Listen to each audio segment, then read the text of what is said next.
Hello అండి, మనం ఈ వీడియోలో మజిల్ క్రాంప్స్ గురించి తెలుసుకుందాం. కాళ్ళ నొప్పి, ముఖ్యంగా పిక్కలు పట్టేయడం, టైట్నెస్ అండ్ మనకి నొప్పి రావడం. ముఖ్యంగా మనకి 5 కారణాలు.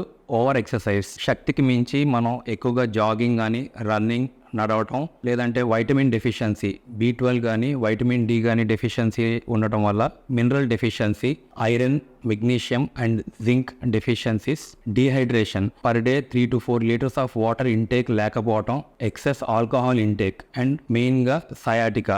ఈ మేజర్ నర్వ్ కంప్రెషన్ వల్ల మనకి తుంటి నుంచి కాళ్ళలోకి జాలులాగా రావటం వల్ల మజిల్ టైట్నెస్ అండ్ క్రాంప్స్ రావటం జరుగుతుందండి. అండ్ ఇవి ఎట్లా అవాయిడ్ చేయాలి? ఎక్సర్సైజ్ అనేది మనం కొంచెం అవాయిడ్ చేసుకొని ప్రాపర్గా స్ట్రెచెస్ అండ్ కూల్ డౌన్ అనేది ఆఫ్టర్ ఎక్సర్సైజెస్ అనేది మనం మెయింటైన్ చేసుకోవాలి. Proper water intake, per day 3 to 4 litres of water intake అనేది ఉండాలి. ఆర్ సపోజ్ మనకి ఏదైనా వైటమిన్ కానీ మినరల్ డెఫిషియన్సీస్ కానీ ఉంటే ప్రాపర్ బ్లడ్ టెస్ట్లు చేయించుకొని డైట్ ఆర్ సప్లిమెంట్ రూపేణ మనం ఆ డెఫిషియన్సీస్ని కరెక్ట్ చేసుకోవాలి. ఆర్ సయాటికా ప్రాబ్లం ఉంటే ఎక్స్పర్ట్ కన్సల్టెంట్ని అప్రోచ్ అయ్యి ప్రాపర్ ట్రీట్మెంట్ అనేది తీసుకోవాల్సి వస్తుంది. సో ఈ జాగ్రత్తలు మనం తీసుకోవడం వల్ల ఈ మజిల్ క్రాంప్స్ అనేది మనం అవాయిడ్ చేయొచ్చు. Thank you.